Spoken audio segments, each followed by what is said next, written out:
Shalom, selamat pagi Bapak, Ibu, Saudara-saudari yang kami kasihi dalam Tuhan Yesus Kristus. Senang kita bertemu kembali melalui renungan firman Tuhan yang akan kita baca dan doakan hari ini.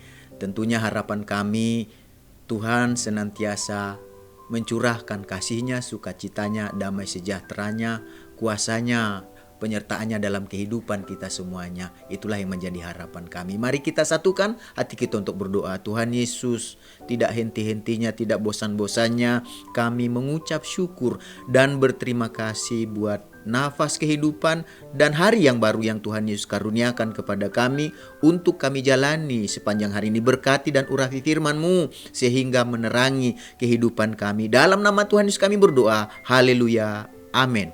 Renungan firman Tuhan yang akan kita baca dan dengarkan hari ini tertulis dalam 1 Korintus pasal yang ke-13 ayat 11. Begini firman Tuhan, "Ketika aku kanak-kanak, aku berkata seperti kanak-kanak.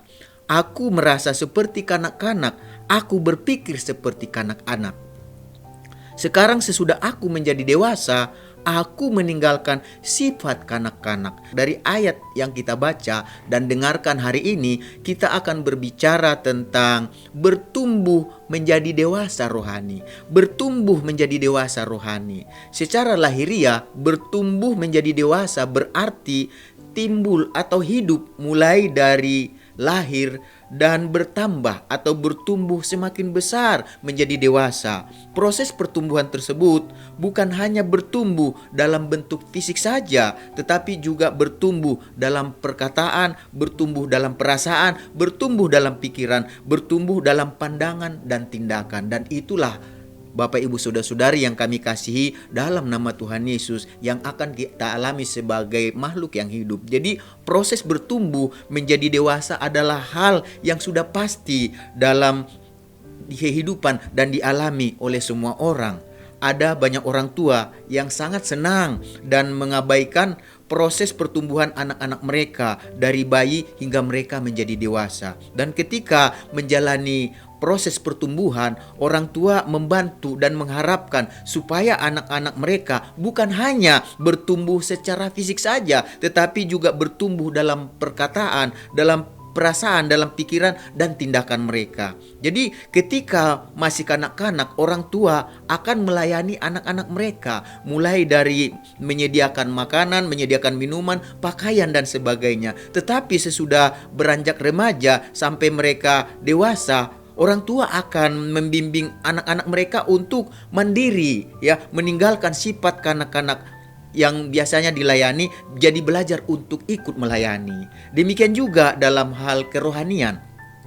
Ketika seseorang dilahirkan kembali melalui baptisan, orang percaya yang telah dilahirkan kembali menjadi warga kerajaan surga. Mereka bergabung dengan orang-orang yang percaya lainnya melalui Kristus dalam gereja. Sebagai tubuh Kristus dalam gereja, supaya orang yang telah lahir baru bisa bertumbuh menjadi dewasa secara rohani, mereka harus dengan rendah hati dan dengan merelakan diri sendiri untuk bergabung dengan tubuh Kristus dengan mengikuti tentunya kegiatan yang ada di dalam gereja.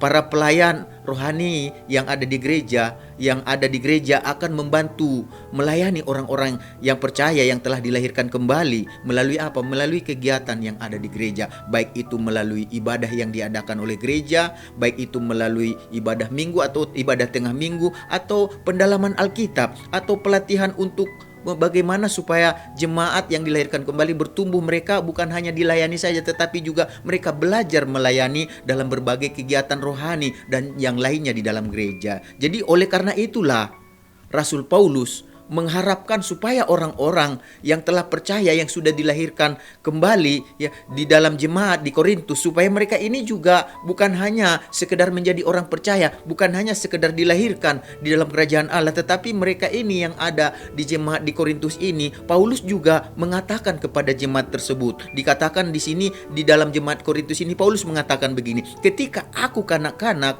aku berkata seperti kanak-kanak, aku merasa seperti kanak-kanak, aku aku berpikir seperti kanak-kanak. Sekarang sesudah aku menjadi dewasa, aku meninggalkan sifat kanak-kanak itu. Itulah yang dikatakan oleh Paulus melalui kehidupannya di dalam perjalanannya secara rohani. Jadi dulu dia dilayani, sekarang dia belajar untuk melayani. Jadi Rasul Paulus mengharapkan supaya orang-orang percaya bertumbuh menuju dewasa secara rohani. Dan tanda-tanda sudah bertumbuh menjadi dewasa secara rohani adalah dengan apa? Dengan meninggalkan kebiasaan atau sifat kanak-kanak, ya, yang biasanya mereka ini hidupnya melalui perkataan, perbuatan, dan pikiran dan tindakan. Tentunya kanak-kanak itu berbeda dengan mereka ini yang sudah bertumbuh ke arah dewasa gitu ya. Bedanya apa? Kalau sifat kanak-kanakan itu biasanya, kekanak-kanakan itu sifatnya itu biasanya itu hanya maunya dilayani saja, hanya maunya untuk diri sendiri saja, untuk kehendak sendiri saja, keinginan diri sendiri. Tetapi Paulus rindu supaya jemaat di Korintus bukan hanya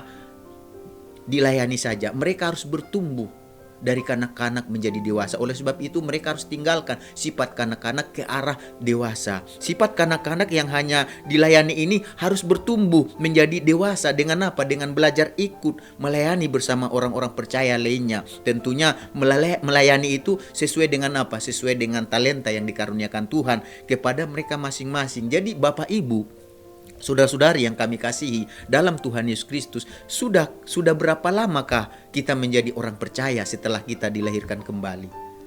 Sudahkah kita bertumbuh dari sifat kanak-kanak yang maunya hanya dilayani saja kepada sifat dewasa yang mulai melibatkan diri untuk melayani tubuh Kristus di dalam gereja sesuai dengan talenta yang Tuhan karuniakan kepada kita masing-masing. Oleh sebab itu Bapak Ibu saudara-saudari yang kami kasih dalam Tuhan Yesus, mari kita belajar untuk bertumbuh menjadi dewasa rohani. Karena itu merupakan kerinduan, keinginan dan kehendak Tuhan Yesus untuk kita lakukan sebelum kita meninggalkan dunia ini yang sifatnya sementara dan kita masuk menuju kerajaan Allah, kerajaan surga yang disediakan Yesus bagi kita yang percaya dan mengikutnya. Mari kita sama-sama berdoa. Tuhan Yesus, kami mengucap syukur buat firman-Mu yang sudah kami baca dan dengarkan bersama. Biarlah kami menjadi pelaku firman-Mu Tuhan Yesus, karena kami tahu langit bumi akan berlalu tapi firman-Mu lah yang kekal. Dan biarlah kami menjadi pelaku-pelaku firman-Mu. Kami tidak mau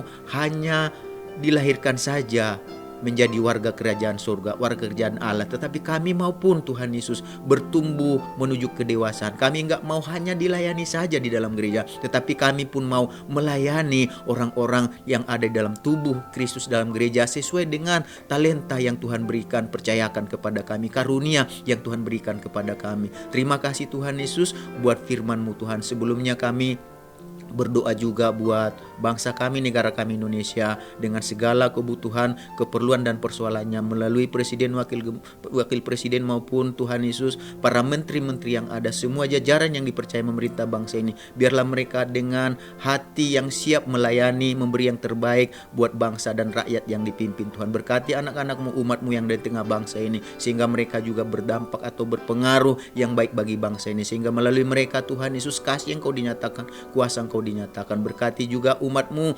jemaat-Mu, dan kami semua yang mendengarkan renungan pagi hari ini Tuhan. Biarlah damai sejahtera Tuhan, kuasa Tuhan, anugerah Tuhan, kasih Tuhan melimpah dan menyertai kehidupan kami. Segala berkat yang terbaik Kau sediakan bagi kami, itulah menjadi bagian kami sepanjang hari ini. Dalam nama Tuhan Yesus kami berdoa mengucap syukur. Haleluya.